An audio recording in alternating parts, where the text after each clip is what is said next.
tema da nossa lição, então, é a intercessão de Jesus pelos seus discípulos. E o texto áureo está em João, capítulo 17, versículo 3, que é uma declaração muito importante para a fé cristã.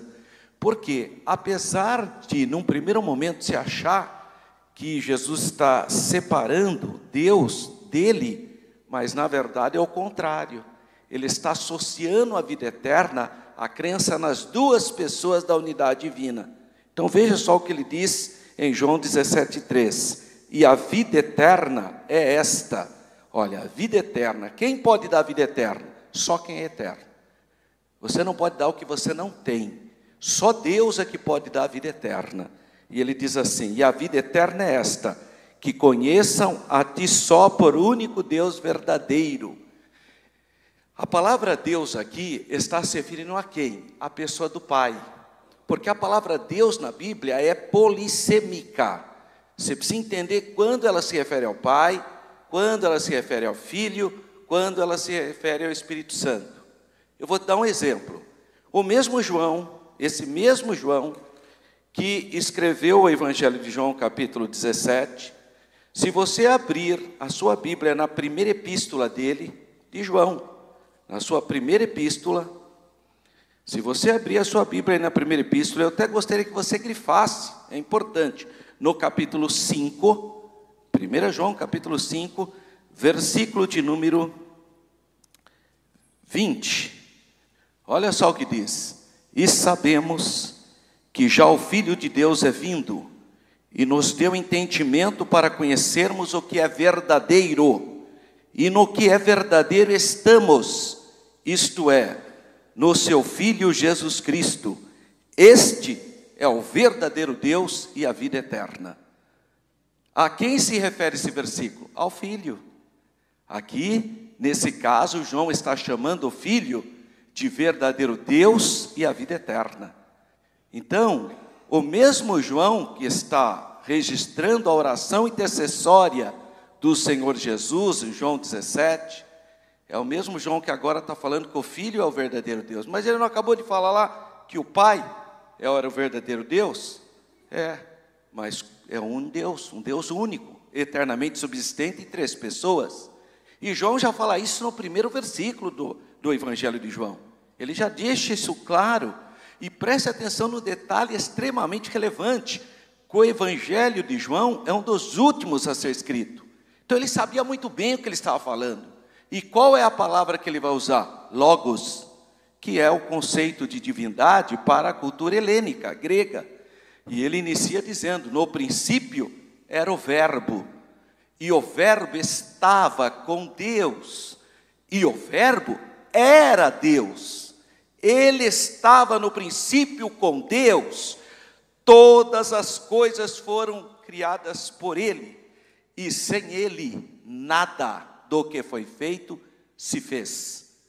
E depois, no versículo 14, ele diz: e o verbo se fez carne, e habitou entre nós, e vimos a sua glória como a glória do unigênito do Pai, cheio de graça e de verdade. Então, João, ele não está confundindo nada. Ele sabe o que está falando. Então ele mostra que Jesus é Deus no preâmbulo do seu Evangelho.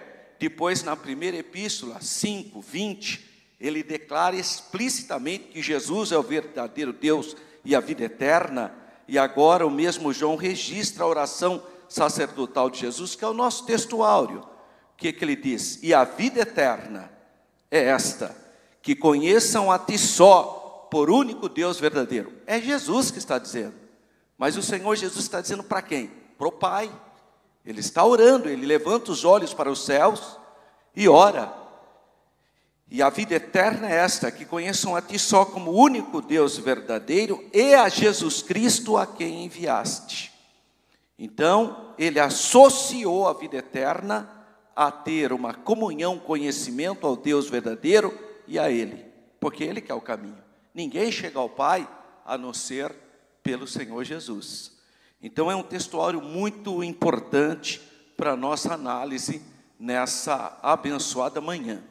Verdade prática: A oração que o Senhor Jesus fez ao Pai em favor de si próprio, dos seus discípulos e da sua igreja, ressoa ainda nos dias atuais. São os 3 aspectos da oração sacerdotal do Senhor Jesus em João capítulo 17. Oração por si próprio, oração para os seus discípulos, oração para toda a igreja.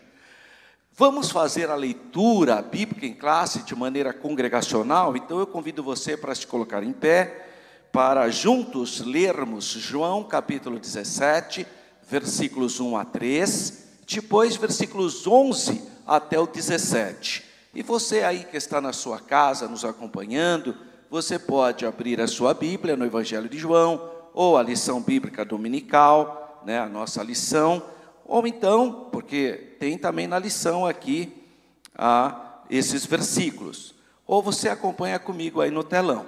Então vamos lá, primeiro João 17, 1. Jesus falou essas coisas e, levantando os olhos ao céu, disse: Pai, é chegada a hora, glorifica o teu Filho, para que também o teu Filho te glorifique a ti, assim como lhe deste poder sobre toda a carne, para que dê a vida eterna a todos quantos lhe deste. E a vida eterna é esta, que conheçam a ti só, por único Deus verdadeiro, e a Jesus Cristo, a quem enviaste. E eu já não estou mais no mundo, mas eles estão no mundo, e eu vou para ti. Pai Santo, guarda em teu nome aqueles que me deste, para que sejam um, assim como nós.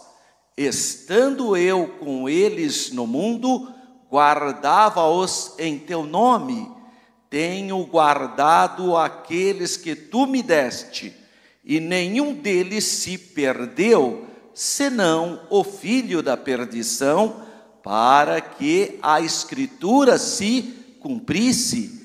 Mas agora vou para ti, e digo isto no mundo, para que tenham a minha alegria completa em si mesmos. Dei-lhes a tua palavra, e o mundo os odiou, porque não são do mundo, assim como eu não sou do mundo.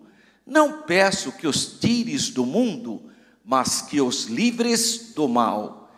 Não são do mundo, como eu do mundo não sou. Santifica-os na verdade.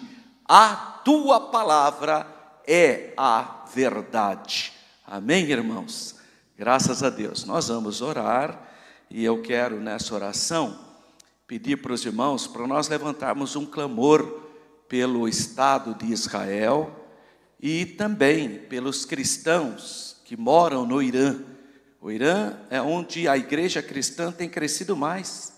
É um grande despertamento no Irã. A igreja pentecostal evangélica tem crescido muito no Irã. E eles sofrem, porque o Irã é governado por uma tirania, por uma ditadura religiosa.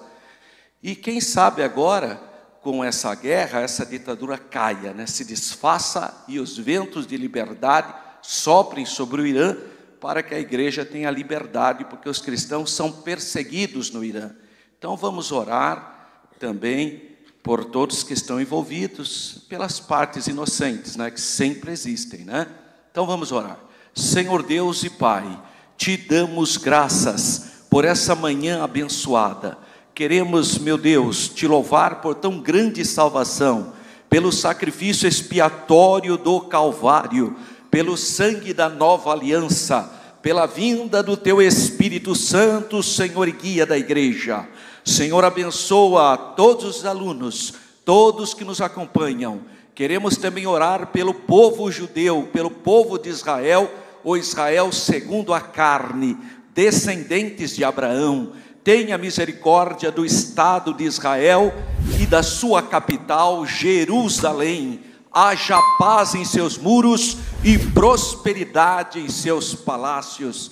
Senhor, abençoa a tua igreja no Irã, todos os teus filhos que oram, que clamam por liberdade. Meu Deus, põe as tuas mãos nessa causa, para que a liberdade chegue no Irã, e eles possam te servir, Senhor, com liberdade. Pai, abençoa os teus filhinhos, guarda todos que sofrem inocentemente, devido aos muitos conflitos no mundo. Que a tua paz, que a tua graça, que a tua misericórdia copiosamente seja derramada sobre a vida de todos que clamam por paz, todos que invocam o teu santo nome, todos os que clamam pela tua misericórdia. Traga o teu conforto, a tua paz, em nome do Senhor Jesus. Amém. Graças a Deus. Por gentileza, podeis sentar, meus irmãos. Vamos pensar um pouco ainda sobre o nosso textuário, e a vida eterna é esta. Se os irmãos leram com atenção, o versículo de número 11, fala de novo sobre o que nós chamamos de unidade plural. Quando eu falo de unidade plural, é estranho para nós aqui, na nossa cultura de língua portuguesa, porque para nós, um é absoluto. Quando se eu falo um aqui, você entende que é um, mas a Bíblia mostra algo que vai além dessa percepção absoluta, que é a unidade plural. Então, por exemplo, o textuário da fé judaica, que está em Deuteronômio, capítulo 6, versículo 4. Em hebraico é Shema Israel, Adonai Eloheinu, Adonai Echad. A palavra Echad é um, mas não é absoluto. É a mesma palavra que está no Salmo 133. Rine Matovi, Umanaim, Shevet, Ahingam, Echad. A mesma palavra Echad. Mas ali é o quê? Um grupo de pessoas. Ó, quão bom e quão suave é que os irmãos estejam unidos, que os irmãos sejam um. Portanto, há uma expressão na palavra Echad. Olha, o um absoluto em hebraico seria Yahid. O Echad é a unidade composta. E Deus é uma unidade composta. É um único Deus, mas eternamente subsistente em três pessoas. Então, se você lê Gênesis capítulo 1, ele já expressa, ele já começa a falar. E disse Deus. A palavra Deus ali também não é absoluta. É Elohim. Elohim, antes do cristianismo, todos os judeus ficavam admirados com a palavra Elohim, porque você não pode traduzir Elohim para o português direto, porque aí você traduzia no princípio, criou no singular, e deuses. Seria isso, porque Elohim é plural de El. El em hebraico é Deus. Elohim é plural. Mas eu não posso falar deuses. Então, ou como que se pensou a palavra Elohim? Num primeiro momento, os rabinos diziam, nessa palavra se encerra três grandezas, ou 3 graus de grandiosidade, de maravilha. Mas depois, quando o cristianismo começou a falar que era a trindade, então eles mudaram e criaram uma regrinha, chamada de, a palavra Elohim é simplesmente plural de majestade. É como o H na língua portuguesa, né? A gente põe homem com H, mas muda alguma coisa se eu tirar o H? Teoricamente não, né? Ficar o homem é a mesma coisa. Ou hoje, se tirar o H, é uma convenção gramatical. Mas isso se começou a trabalhar após a crença na Santíssima Trindade. Foi uma tentativa deles tentar preservar o monoteísmo. Porque, irmãos, quando Deus vai criar o homem, é pluralidade. Ele fala, façamos o homem à nossa imagem. Aí as pessoas, não, mas acontece que Deus estava falando para anjo. Não, a Bíblia diz que o homem não foi criado à imagem de anjo. A Bíblia diz que criou o Senhor Deus o homem, a imagem de Deus o criou. E além do mais, anjo não é criador, anjo é criatura. Então, quando Deus está falando ali, ele usa a pluralidade. Quer ver um outro momento de pluralidade? Na destruição da Torre de Babel. Eia, desçamos e confundamos ali a língua dos homens. Deus estava falando com quem? Com ele mesmo. É o Pai, o Filho e o Espírito Santo. Ou então, quando no profeta Isaías diz, quem irá por nós? É Deus que está falando, quem irá por nós? Então, e agora aqui, Jesus está orando, no versículo 11 ele diz assim, e eu já não estou mais no mundo, mas eles estão no mundo, e eu vou para o Pai Santo, e eu vou para ti, Pai Santo, guarda em teu nome aqueles que me deste, para que sejam um, assim como nós, Pai, Filho e Espírito Santo. Então a doutrina da Trindade está presente em vários textos da Bíblia. Ou seja, as duas premissas da Bíblia. Só existe um Deus verdadeiro. Isso é o que mantém o monoteísmo em pé. Mono, um, e teísmo, divindade. Monoteísmo, uma única divindade. E nós preservamos o monoteísmo da Bíblia porque cremos em um único Deus, porque para nós Deus é a unidade, a essência divina, mas que subsiste em três pessoas, Pai, Filho e Espírito Santo. Então aqui nesse versículo fica claro que Jesus não é o Pai, porque ele está orando pelo Pai, ele fala Pai Santo, mas ele inicia no versículo 3, ele diz, e a vida eterna é esta, que conheçam a ti só. Ele está se referindo ao Pai, que depois ele vai falar Pai Santo. Então a oração dele é o Pai. Portanto, Jesus não é o Pai. Jesus é uma pessoa. O Pai não se fez carne, o Filho se fez carne, o Verbo. E nesse João 17,3 mostra claramente que Jesus não é o Pai. Portanto, esse textuário já é um problema para os unicistas. Quem são os unicistas? Aqueles que acham que o Pai, o Filho e o Espírito Santo é uma mesma coisa.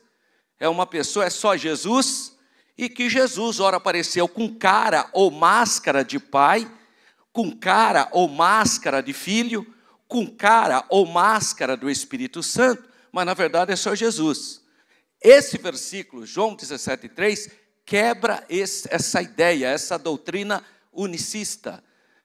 Que doutrina? De confundir as pessoas na unidade divina. Jesus não é o Pai, Jesus está orando para o Pai. Mas quando perguntaram, mostra-nos o Pai, Jesus não falou, eu, o Pai, quem vê a mim vê o Pai? Sim, porque é um Deus só. Tá? Então quem vê Jesus vê o Pai. Em que sentido? Porque as duas pessoas estão em unidade divina, mas não é a mesma pessoa. Pai é Pai, Filho é Filho. E João 17,3 deixa explícito aí, ó. E a vida eterna é esta, que conheçam a ti só por único Deus verdadeiro. O Pai é uma pessoa, e a Jesus Cristo, outra pessoa. Então se trata de duas pessoas distintas. E esse é o conceito da doutrina da Trindade. Cremos num único Deus, eternamente subsistente em três pessoas: o Pai, o Filho e o Espírito Santo. O Pai amou a humanidade, o Pai elaborou um plano de redenção. Mas quem é que executou o plano da redenção do Pai? O Filho. É o Filho que se fez carne, como ser humano, morreu na cruz do Calvário, derramou seu sangue puro, santo, para nos perdoar. Só através do sacrifício expiatório do Senhor Jesus que a humanidade tem salvação. Mas quem convence o homem da verdade, da justiça e do juízo? Quem convence a humanidade que o sangue de Jesus tem poder? Quem convence a humanidade do grande amor do Pai, do plano divino do Pai, da execução do plano pela pessoa do Senhor Jesus? A terceira pessoa da unidade divina, o Espírito Santo, o Consolador, o Paráclito, que tem a mesma essência do Pai. Então, são três pessoas eternamente subsistentes, Pai, Filho e Espírito Santo, num único Deus, um só Deus. Ô pastor, não entra na minha cabeça. Claro que não entra, tem um monte de coisa que não entra na sua cabeça. Quer ver? Entra na sua cabeça o mar se abrir e as pessoas passarem em seco? Então por que você crê nisso? Entra na sua cabeça cair pão do céu, ou maná? É normal cair maná do céu? É normal um homem com 100 anos e a sua esposa com 90 dar à luz a um filho? Porque as coisas de Deus vão além do nosso entendimento. São mistérios, são milagres, são poder.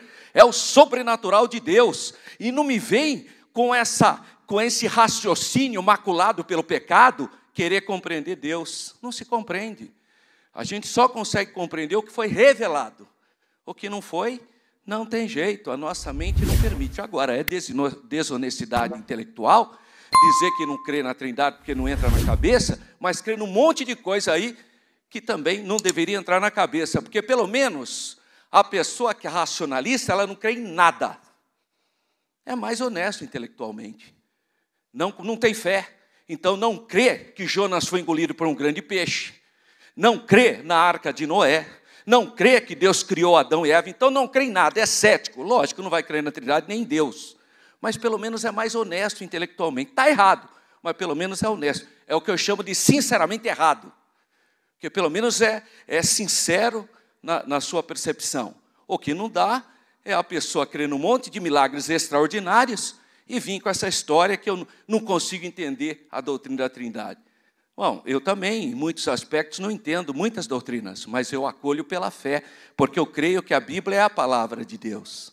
Então, nós cristãos temos esse compromisso de crer na palavra de Deus como ela é. Eu não vou adaptar a palavra, só porque eu não entendo, vou adaptar. Não, eu não tenho autoridade para fazer isso. Nem a igreja, nem ninguém, nem nenhum apóstolo teve autoridade para adaptar a palavra para que as pessoas pudessem entender. Paulo podia ter feito média, claro que podia. Em Atenas, ele chegou no Areópago e estava pregando, todo mundo estava ouvindo, os epicureus, os sofistas, cientistas, lá no Areópago, em Atenas. E Paulo falou claramente algo que vai totalmente contra a percepção grega. Ele falou, e Deus ressuscitou Jesus dos mortos. Pelo amor de Deus, ele sabia que os gregos não criam na ressurreição. Os gregos criam na reencarnação. O mundo helenístico é cíclico. Então, portanto, eles não acreditavam na ressurreição. E Paulo falou, por quê? Porque nós temos compromisso com a verdade. Ele poderia ter evitado. Não vou falar de ressurreição, porque senão... Tanto é que todas as pessoas que estavam acompanhando Paulo no Areópago falaram, esse assunto a gente ouve em outro momento, aí deixaram Paulo falando sozinho. Por quê? Porque a palavra ressurreição foi muito forte para aquela cultura. Eles não criam na ressurreição. Então, não é porque as pessoas não creem, não é porque as pessoas não têm fé, não é porque as pessoas não conseguem raciocinar que eu vou deixar de pregar uma verdade absoluta e zerada nas Escrituras. Então, a palavra de Deus é clara. Só existe um Deus verdadeiro, só um. O resto, portanto, não é verdadeiro. E nessa unidade divina subsistem eternamente três pessoas, o Pai, o Filho e o Espírito Santo. Qual é o contexto de João 17? A oração sacerdotal do Senhor Jesus. E ele inicia dizendo que a vida eterna é o quê? A vida eterna consiste numa vida cuja característica mais distintiva é a intimidade com o Pai e com o Filho, com o nosso Salvador Jesus Cristo. Bem, então, na qualidade de Jesus como sendo o quê? João 14:6. Eu sou o caminho e olha o artigo definido, não é uma verdade. Mas então a religião cristã é exclusivista. É isso mesmo. Jesus deixa claro, eu sou o caminho, eu sou a verdade, eu sou a vida, não é uma, não é artigo indefinido, é definido e fecha dizendo, e ninguém vem, porque para chegar ao Pai, só através de Jesus. Não tem jeito de chegar ao Pai se não for através do sacrifício expiatório do Senhor Jesus. E o próprio Jesus disse, né? Quem não tem o Filho não tem o Pai que o enviou. Então não dá para chegar na presença do Pai se não for através do Filho. Somente a palavra, ou verbo, ou logos, que se fez carne, é que podemos ouvir a voz da misericórdia, do perdão, do amor, da paternidade, o que chega aos homens como um sopro da vida, a fim de que se tornem almas viventes. E a vida eterna é essa, que conheçam a ti só, que conheçam a ti só. Conhecer a Deus é algo ético e prático. Os homens que fazem a vontade de Deus conhecem a Deus, porque têm comunhão com Ele. E essa ideia, ela está no Novo Testamento, quando o Logos é aquele que revela ao Pai. Se não fosse por Jesus, nós estaríamos muito distantes de ter uma concepção ou de um conhecimento do Pai. Não teria. É que o Filho se fez carne. E aí ele tem uma linguagem humana para nós compreendermos Deus. O que a ideia da eternidade, etc. Se conhecer a Deus, eu posso conhecer a Deus através de quem? Do Filho, de Jesus. Eu conheço a Deus através da operação do Espírito Santo. Última aula, Jesus soprou o Espírito Santo. Jesus deixou claro, eu tenho que voltar para o Pai, mas eu vou enviar um outro, do grego allos, outro da mesma natureza. Não é uma força, não é como muitos evangélicos dizem por aí, é o Shekinah. Nem sabe o que é Shekinah, irmão. Shekinah é uma palavra hebraica que nem está na Bíblia. Shekinah é presença de Deus, mas o Espírito Santo não é a presença de Deus. O Espírito Santo é Deus. É uma pessoa que nos convence do pecado, da justiça, do juízo. Se não fosse o Espírito Santo, a igreja seria um clube. Mas graças ao poder regenerador do Espírito Santo, nós somos o corpo místico de Cristo, por causa do Espírito Santo, que é o Senhor e guia da igreja. Então, não é simplesmente uma força ou uma presença, não. Algo inanimado, não. Porque aí não poderia me confortar. Vento, presença, algo inanimado, não poderia me confortar, nem ser meu advogado. E o Espírito Santo é o Paráclitos, advogado, aquele que caminha comigo. Então, eu conheço a Deus pelo poder do Espírito Santo, mas também consigo conhecer a Deus lendo as Sagradas Escrituras, a Bíblia, que é a palavra profética revelada. Também é possível conhecê-lo intelectualmente? Sim. Muitas pessoas, porque crer é também pensar. A crença sem usar o intelecto, beira ao fanatismo. As pessoas acreditam em coisas que não têm o menor sentido. Como que uma pessoa vai adorar uma imagem de escultura? Qual é a lógica? Qual é o preceito racional em você adorar algo que se cair quebra? Que tem boca, mas não fala? Tem olhos, mas não vê? Tem ouvidos, mas não ouve? Tem pés, mas não andam? Tem mãos, mas não apalpam? E essa é uma citação dos Salmos. Então, crer é também pensar. Ou pessoas que se apegam ao uso e costume achando que por causa disso está no nível espiritual melhor ou maior do que os outros. Que é isso? Você vai ser salvo pelas obras? Ou nós somos salvos pela graça de Deus? Se é pela graça de Deus, então a gente retoma nos fundamentos da Bíblia. Então, através também do raciocínio, você também pode chegar ao conhecimento. Claro que o Espírito Santo é que vai operando, né? Porque a nossa mente foi maculada pelo pecado. Quando é que eu consigo conceber a verdade de Deus? O Espírito Santo toca no meu intelecto, no meu coração, para eu estar sensível à voz celestial. Porque o primeiro toque sempre é de Deus, nunca é do homem. Por único Deus verdadeiro. Está falando então do monoteísmo. Temos aqui uma importantíssima frase que nos ensina diversas grandes verdades. Vamos lá. Primeira, Deus eterno é aqui contrastado com as divindades imaginárias do mundo pagão. Esse tema é ventilado também em 1 Coríntios 8, 5 e 6. Olha o que Paulo diz. Porque ainda que haja também alguns que se chamam deuses, quer no céu, quer na terra, como há muitos deuses e muitos senhores, todavia, para nós, há um só Deus, o Pai, de quem é tudo e em quem estamos, e um só Senhor, Jesus Cristo, pelo qual são todas as coisas e nós por Ele. Então, o primeiro é o contraste com as divindades pagãs. Na verdade, o resto é tudo mentira, é ilusão religiosa equivocada. Só existe um Deus verdadeiro. Se só existe um Deus verdadeiro, o resto é mentira. Então são demônios, espíritos enganadores, todas as outras divindades. Por isso que não tem nenhum sentido alguém achar que todas as religiões, todos os seus deuses levam para o mesmo Deus. Não leva, porque só tem um Deus verdadeiro. O resto não é considerado Deus verdadeiro. Segundo, essa declaração de Cristo também desfecha um golpe mortal ao gnosticismo. Os gnósticos foi um grupo que deu muito trabalho para a igreja primitiva, do primeiro, do segundo, chegou até o terceiro século, tem se retomado hoje.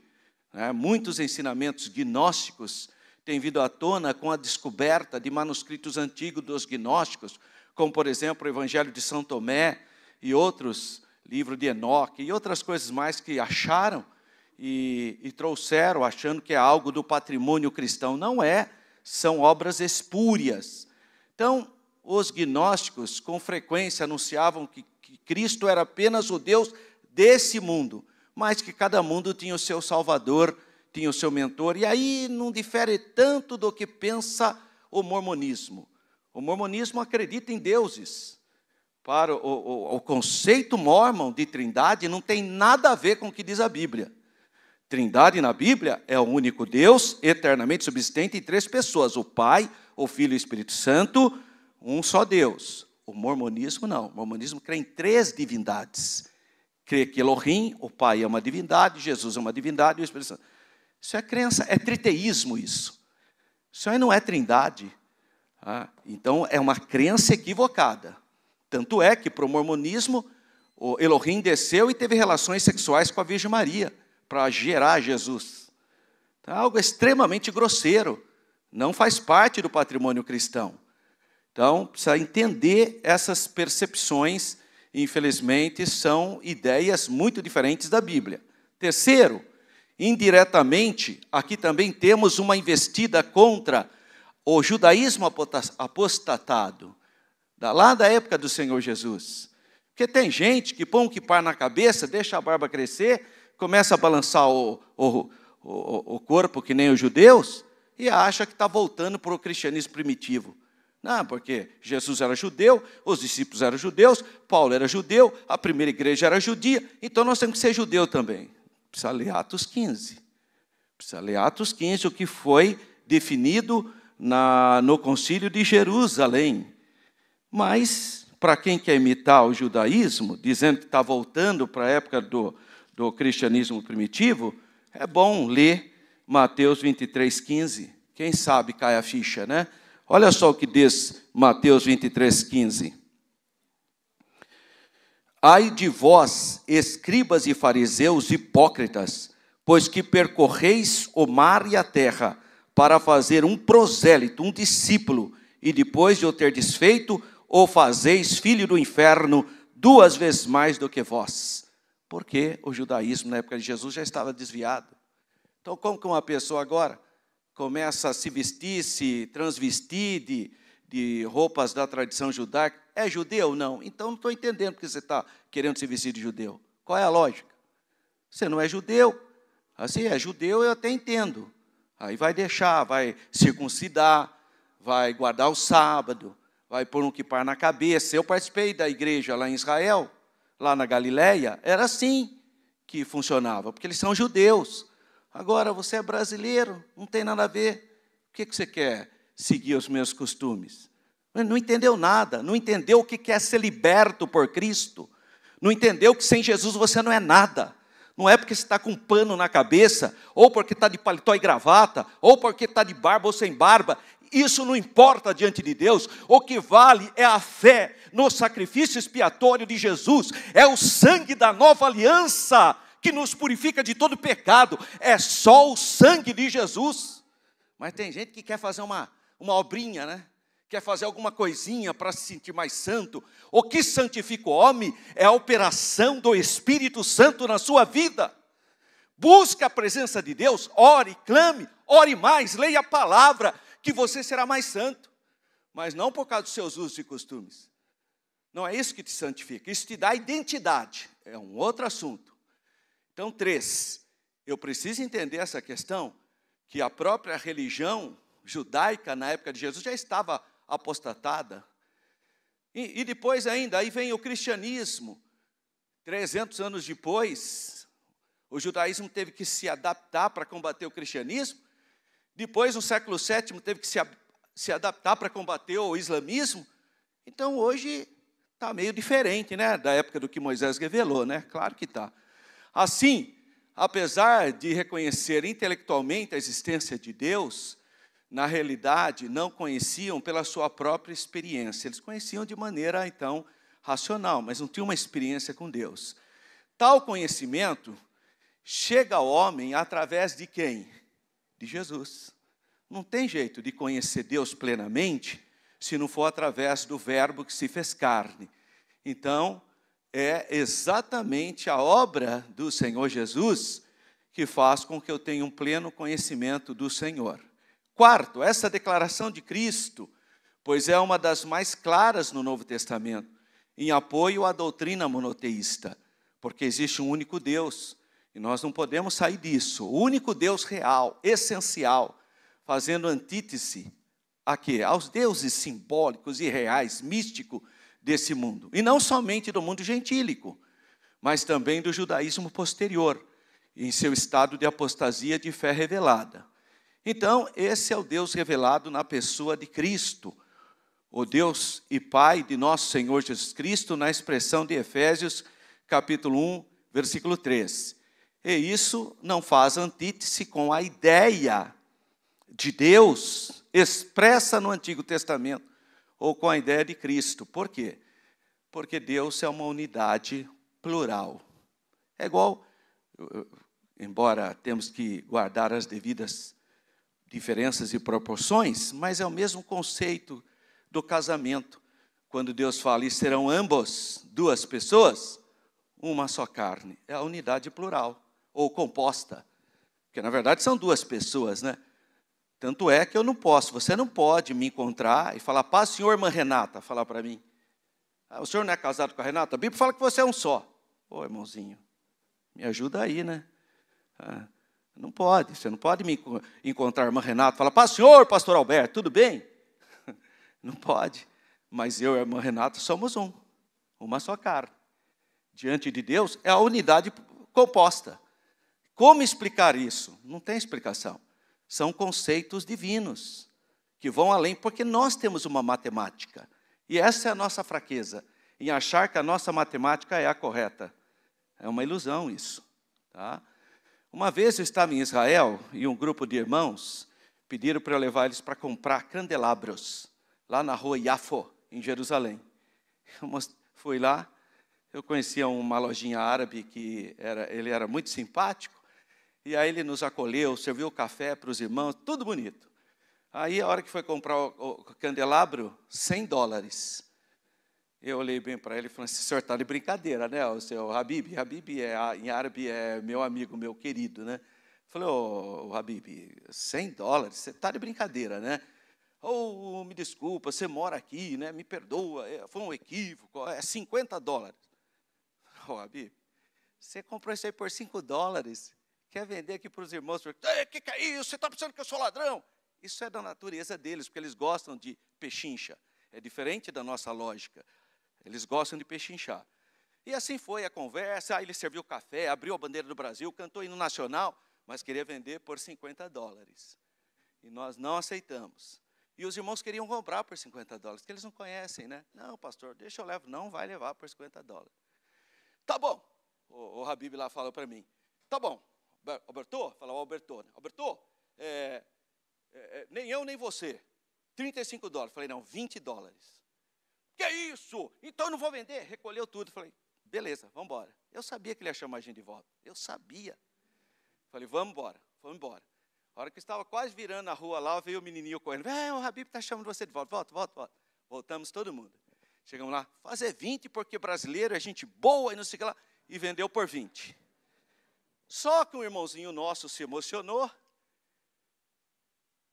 O pai da irmã aqui, ó, da irmã Rose, seu pai, que estava lá comigo, se emocionou. Sabe o que ele fez? Ele falou assim, bom, já que é 20, então eu vou levar 5. Ele falou, então agora voltou a 100. Falei, olha o problema. Aí estragou tudo. Eu falei, não. Aí ele me chamou no canto e falou, Alberto, eu vendo para vocês por 20, mas eu vou ganhar a diferença com o americano, que vai comprar por 200. É uma outra lógica, irmão. É um outro pensamento. Ele não quer vender um monte. Ele quer vender um por um. porque um ele vende por 20, outro ele vende por 100. Então, cuidado com as lógicas. No Oriente Médio é outra lógica, não é a nossa aqui. Por isso que a gente não entende. Você fala, mas por que será que um taca um míssil, outro taca outro? Eles não conseguem conversar? Não, porque lá a base é a lei de Talião. Olho por olho e dente por dente. Não tem o princípio da democracia. É uma outra percepção. Então, quer ver uma outra lógica? A China. China tem outra lógica. Na China, o que vale é o coletivo, não é o individual. O que vale é a coletividade. E para nós é o contrário. O que vale é o individual, não o coletivo. Então, a gente precisa entender que há muitas lógicas. Então, não dá para eu achar que eu percebi. Não, eu vou ficar com a Bíblia. O que a Bíblia fala? Que só existe um Deus, um único Deus, e que o Pai, o Filho e o Espírito Santo é chamado de Deus. Então, um único Deus, eternamente subsistente em 3 pessoas. Então, eu preciso fazer esse contraste de crença para compreender o verdadeiro Deus. E ele fecha, então, o versículo do nosso textuário dizendo, e a Jesus Cristo, a quem enviaste? Falando, Jesus que está orando ao Pai. Essas palavras se relacionam, então, à cristologia, ao estudo de Cristo, de um modo geral, que está vinculado também ao conhecimento de Deus. Então, conhecer a Deus e o Senhor Jesus é igualmente conhecer o quê? A fonte da vida, porque essa é a vida eterna. Esse é o tema constante no Evangelho de João. Você pode ver, ele fala muito de vida eterna, até na primeira epístola, 5:20, fala da vida eterna. Então, o conceito inclui a ideia de exclusividade. Só no Filho há vida. Essa vida é a participação na forma de vida de Deus, e não apenas na existência sem fim. Não é uma questão que vai viver para sempre, você vai viver, mas transformado. Então, nós seremos semelhante a Ele. Jesus diz isso. Em Filipenses, Paulo escreve, capítulo 3, que transformará o nosso corpo abatido para ser igual ao corpo dele, glorioso. Então, a mesma natureza. No entanto, muitas declarações do Senhor e dos apóstolos têm sido utilizados por grupos heterodoxos, não ortodoxos, para a defesa de conceitos equivocados de Deus e de Cristo. Desde o tempo remoto, 3º século, nós já encontramos os problemas. Então, de novo, vamos lá. Os unicistas confundem pessoas na unidade divina, declarando haver uma só pessoa, que seria Jesus, com 3 manifestações diferentes. Essa é uma fragilidade. Aí chega, tá bom, então é só Jesus? É só Jesus. Então ele orava para ele mesmo? Olha que palhaçada é essa, que teatro é esse? E no batismo então? Jesus está lá na água, aí o Pai lá do céu fala, este é o meu Filho amado, no qual eu tenho prazer nele. Me comprazo. E aí você vê a figura do Espírito Santo em forma de uma pomba. Não é que é uma pomba, é em forma. Ué, então se era só Jesus, como é que faz? Então Jesus entra na água, sobe lá no céu e fala, esse é o meu filho, e já desce em forma corporal de uma pomba? Que isso, irmão? Não tem sentido essas crenças unicistas. Absurdo, eles confundem as pessoas na unidade divina. Se você achar que Jesus é o Pai, então o Pai foi crucificado? Então o céu ficou vazio? Então Deus morreu? Olha o problema.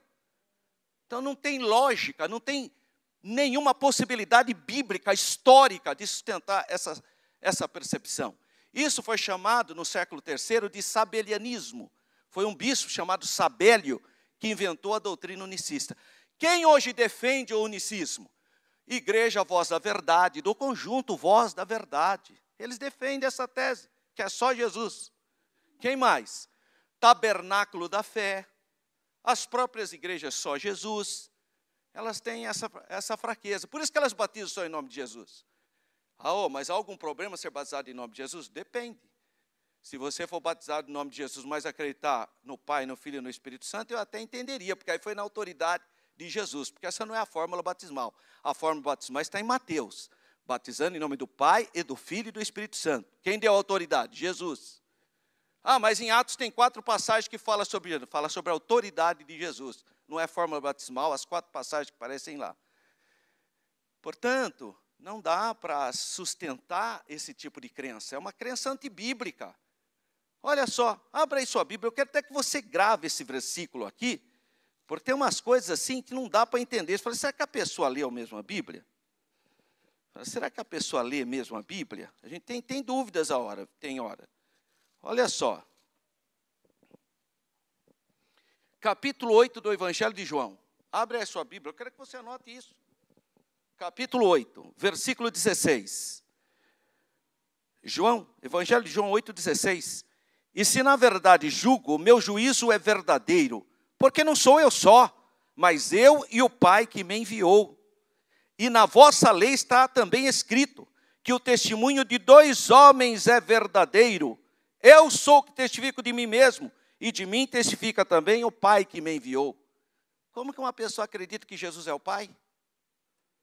Não tem sentido. Olha aqui o que diz a palavra de Deus. Jesus evoca até a lei mosaica, o testemunho de 2 ou de 3, né? Ninguém poderia ser acusado sem o testemunho de mais uma pessoa ou de uma terceira pessoa. E aí Jesus falou, meu testemunho eu dou e meu Pai.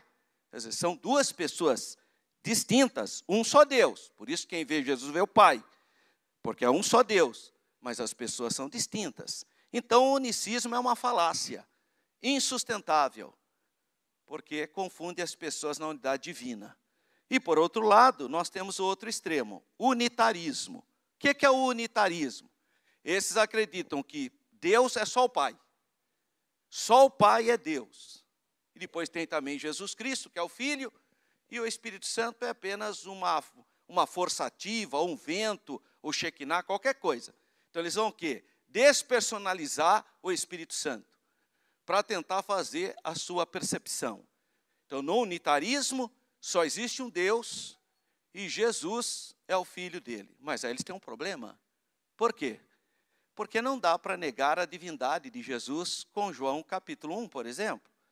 Aí o que fizeram? As chamadas testemunhas de Jeová é o grande representante unitaristas. O que as testemunhas de Jeová creem? No Deusão chamado Jeová, no grande Deus que é o Pai, Jeová, o único Deus é Jeová. E Jesus quem é? É um Deus de segunda categoria. Bom, então são 2 divindades, um Deusão e um Deusinho. Isso não é monoteísmo, isso é politeísmo. Não dá nem para continuar a conversa. Se você achar que Jesus é um Deus com D minúsculo, como está escrito na tradução do Novo Mundo, da Testemunha de Jeová, você tem 2 divindades. E tem um problema bíblico gigantesco. Por quê? Porque o Jeovazão, eu estou falando de Jeovazão, porque a Testemunha de Jeová tem o costume de dizer que Deus, Jeová, é o Deus Todo-Poderoso, e Jesus é apenas um Deus poderoso. Então são 2 divindades. O Todo-Poderoso e o Poderoso. 2 deuses. E 2 deuses é politeísmo, paganismo. Isso não é Bíblia. A Bíblia fala de um único Deus verdadeiro. Se Jesus é Deus, mas não é o único Deus, ele é verdadeiro ou é falso? Porque só tem um Deus verdadeiro. Ou Jesus é o Deus verdadeiro, ou Jesus é uma divindade falsa. Então, não tem como sair. O unitarismo é um problema. Por quê? Porque ele crê em 2 divindades. Uma toda poderosa e uma apenas poderosa. Isso é inconcebível. Aliás, o Deus da Bíblia, ele fala, não terás outros deuses diante de mim, com letra minúscula. Quem acredita que o Deus Jeová é um Deus único, e Jesus é um Deus com Deus minúsculo, então tem um Deus diante do Jeová, Deus, e não pode. Que ele fala que não pode ter outro Deus diante dele. Então não tem saída. Ou você admite a doutrina da Trindade, ou você entrou em um vazio doutrinário assustador. Você vai cair no politeísmo, ou você vai cair no unitarismo. O unitarismo defende, então, a crença num Deus chamado Pai, e Jesus, que é um semideus, que nem tinha no paganismo, né? Você tem o grande Zeus, depois você tem Hércules, né? Semideuses. Politeísmo puro. Então, não é tão simples os conceitos que eles tentam passar para os seus fiéis. É que muitas pessoas não pensam, né?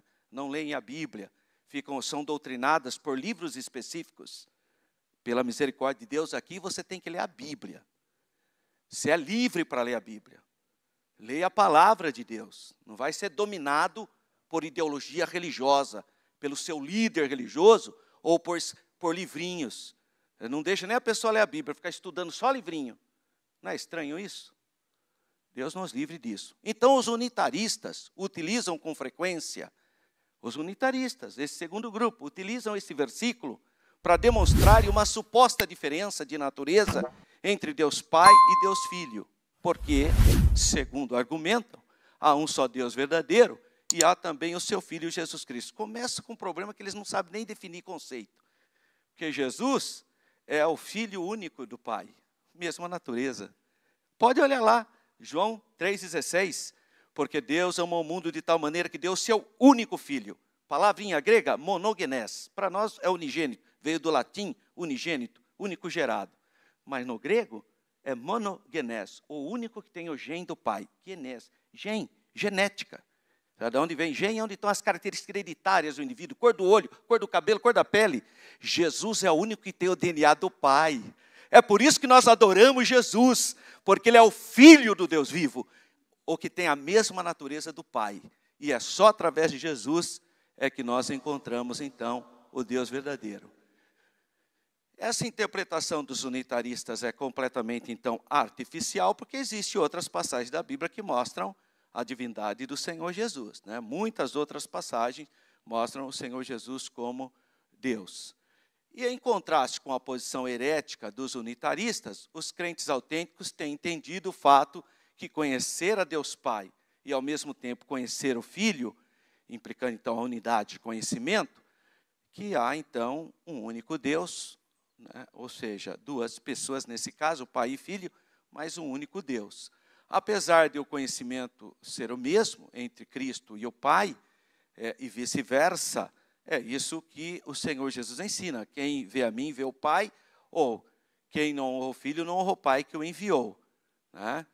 E o texto em foco subentende que há um conhecimento de Deus através do Espírito Santo, apesar do fato de que conhecer a Deus, nesse quarto evangelho de João, sempre é encarado do ponto de vista prático. Tem que produzir o quê? Um resultado de fé no coração dos crentes. Isso quer dizer que a fé é a que é contemplada teologicamente, mas também num experiencialismo. Então, nós fechamos o comentário do texto áureo com o próprio versículo explícito por Jesus. Vida eterna está associada ao Pai e ao Filho. Então, tem gente que só crê no Pai, não tem a vida eterna. Por quê? Porque a vida eterna está associada ao Pai e ao Filho. Graças a Deus. Bom, essa justa posição de palavras Jesus Cristo e o Pai implica na deidade de Jesus. Por quê? Porque conhecer a Deus e a uma criatura, se Jesus fosse apenas uma criatura, como ensinam as testemunhas de Jeová, que Jesus é a primeira criatura de Jeová a Deus, se Jesus fosse apenas uma criaturinha, então nós teríamos um problema. Você está associando a vida eterna a uma criatura que não é eterna. Porque se ela foi criada, ela não é eterna.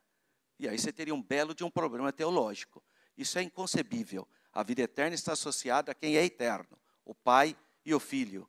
O Verbo é eterno. Conhecer o Pai e o Filho, ambos da mesma natureza, pelo fato da pessoa do Pai e da pessoa do Filho, ser o único Deus eterno, pode dar vida eterna. Somente o eterno pode dar a vida eterna. Amém, irmãos? Graças a Deus. Então vamos lá, eu vou pular a introdução. A palavra-chave, intercessão. Oração de Jesus é o primeiro tópico. E eu já falei para os irmãos que se trata de uma oração em 3 momentos. Jesus vai orar, então, por ele e também pelos seus discípulos. Em relação à oração do Senhor Jesus, essa oração de João 17 também ficou conhecida como oração intercessória, oração sacerdotal ou oração da consagração.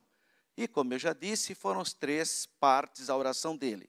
Ele orou por si mesmo, versículos 1 a 8, ele intercedeu pelos seus discípulos, versículos 9 a 19, e também orou pela igreja como uma palavra profética, versículos 20 a 26.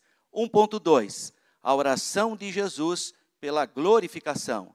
Então, ele vai falar sobre a glória que ele tinha, né?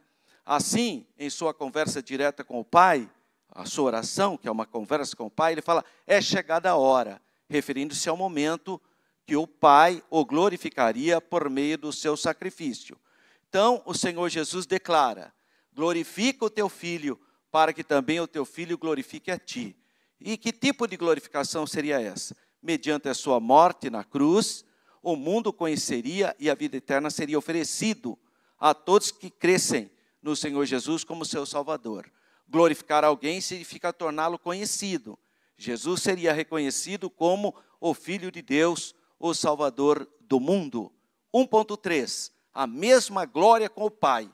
Então, no versículo 5, está escrito: e agora, glorifica-me tu, ó Pai, junto de ti mesmo, com aquela glória que tinha contigo antes que o mundo existisse. Então, antes de haver mundo, antes de haver pessoas, antes da criação, Jesus tinha a mesma glória com o Pai, porque Ele é Deus, a mesma glória, né?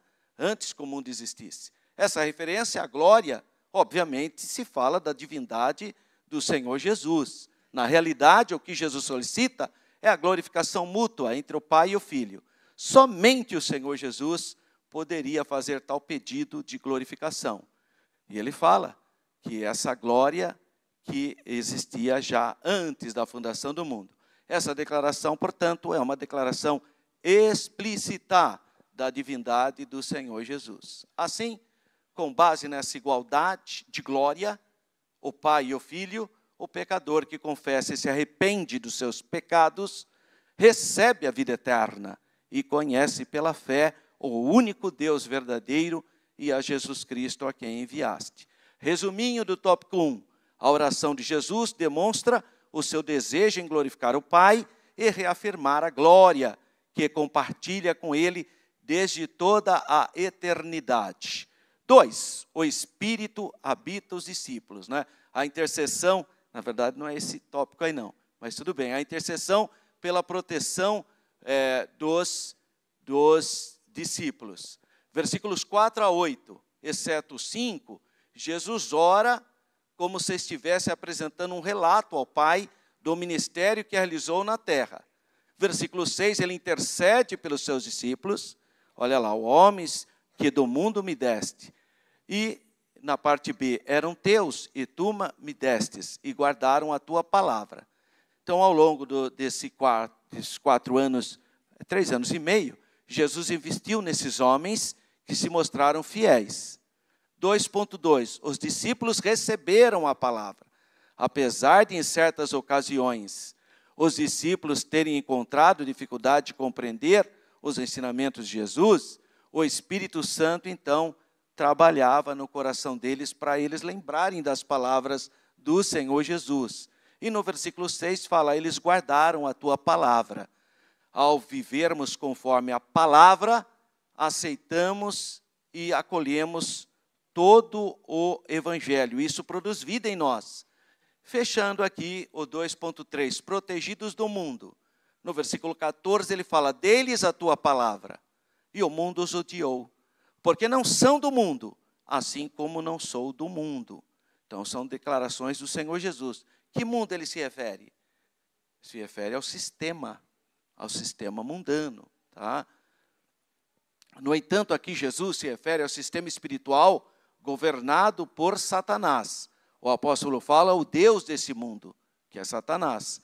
Então ele está falando do mundo. O próprio Senhor Jesus fala príncipe do mundo, mas não é o cosmo. Ele está se referindo ao sistema maligno.